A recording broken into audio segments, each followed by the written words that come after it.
Assalamualaikum warahmatullahi wabarakatuh. Kami dari Mahasiswa 1, perkenalkan nama saya Putri Ramadhani dan kedua rekan saya Heni Yulia Putri ingin menampilkan video yang menjelaskan tentang materi-materi komunikasi data. Jangan lupa like, komen, subscribe. dadah!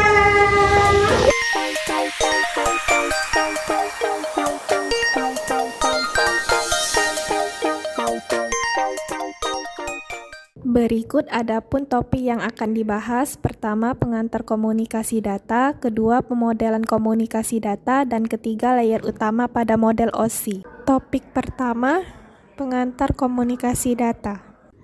Apa itu komunikasi data? Komunikasi ialah berbicara atau bertukar informasi. Sedangkan data berarti informasi yang dipertukarkan antara dua atau lebih perangkat. Jadi, definisi dari komunikasi data adalah pertukaran data antara dua perangkat atau lebih melalui media transmisi. Berikut bentuk komunikasi elektronik. Pertama, komunikasi suara. Kedua, komunikasi berita dan gambar. Ketiga, komunikasi data. Selanjutnya, komponen sistem komunikasi data. Yang pertama, data dapat berupa teks, audio, video, maupun gambar. Kedua, pengirim. Ketiga, penerima. Keempat, media transmisi dapat berupa kabel twisted pair, fiber optik, gelombang radio, dan wireless. Dan yang kelima, protokol. Aliran data. Aliran data adalah proses pengkodean dan transmisi data secara terus-menerus.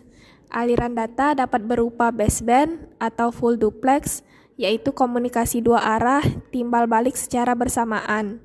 Adapun broadband atau half duplex, yaitu komunikasi dua arah tapi bergantian. Dan adapun broadcast atau one way simplex, yaitu komunikasi satu arah. Transmisi data. Transmisi data adalah proses pengiriman data dari satu sumber ke penerima data. Ada beberapa hal yang harus diperhatikan dalam proses ini, yaitu pertama, media transmisi yang digunakan. Kedua, kapasitas channel transmisi. Ketiga, tipe channel transmisi. Keempat, kode transmisi yang digunakan. Kelima, mode transmisi. Keenam, protokol perangkat lunak. Dan yang keenam, penanganan kesalahan transmisi. Berikut ini adalah sejarah komunikasi data dari tahun 1837 sampai dengan 1984. Terdapat dua fakta dalam komunikasi data. Yang pertama, jaringan komunikasi data saat ini telah mensupport komunikasi multimedia berupa teks, gambar, dan suara. Dalam hal ini, teknologi komunikasi data saat ini telah memungkinkan komunikasi teks-oriented, audio, video, atau perpaduan ketiganya. Fakta yang kedua, ada banyak aplikasi yang dapat dinikmati dengan adanya jaringan komunikasi data, di antaranya teleconferencing, telecommuting, email, home banking, transfer data elektronik, www, mailing list, e-learning, transaksi elektronik, dan lain-lainnya. Topik selanjutnya yaitu permodelan komunikasi data. Data dan informasi. Data adalah kumpulan fakta mentah, angka, atau simbol yang belum memiliki makna atau interpretasi khusus. Contohnya bisa berupa urutan angka atau karakter.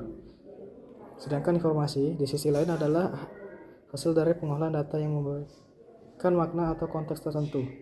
Proses ini melibatkan organisasi, analisis, dan interpretasi data sehingga dapat digunakan untuk membuat keputusan atau memahami suatu situasi. Dengan kata lain, data menjadi informasi ketika diolah dan diberi makna.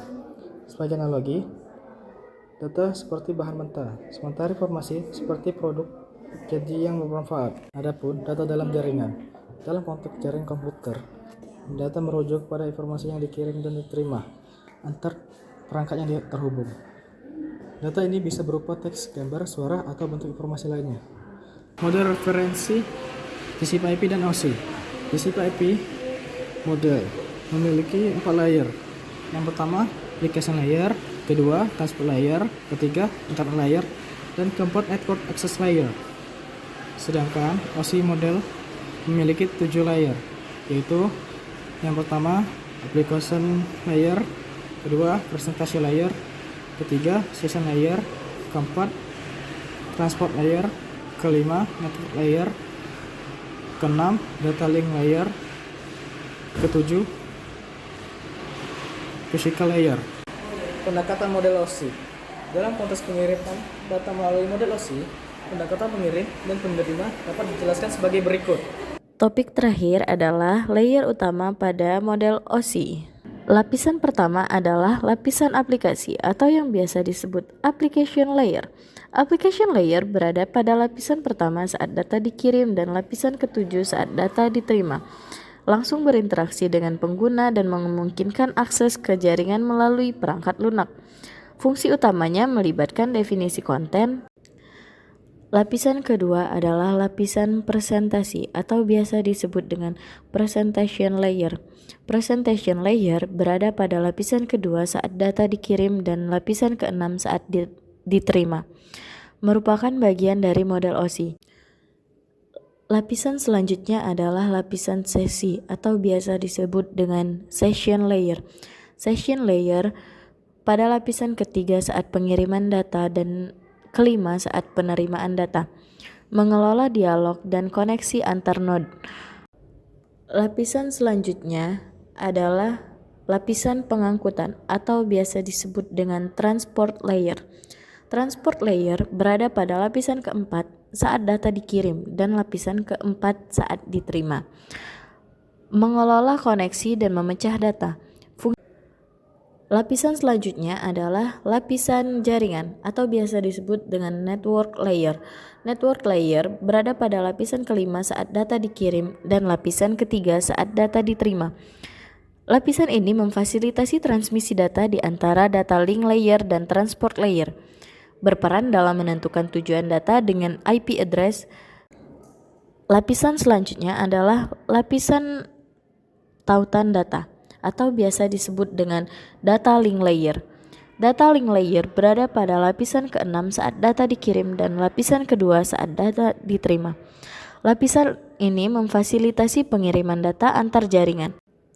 Lapisan terakhir adalah lapisan fisik atau biasa disebut dengan physical layer. Physical layer berada pada lapisan ketujuh saat data dikirim dan lapisan pertama saat data diterima. Terkait langsung dengan perangkat keras untuk memastikan pemindahan bit data antar perangkat berjalan lancar.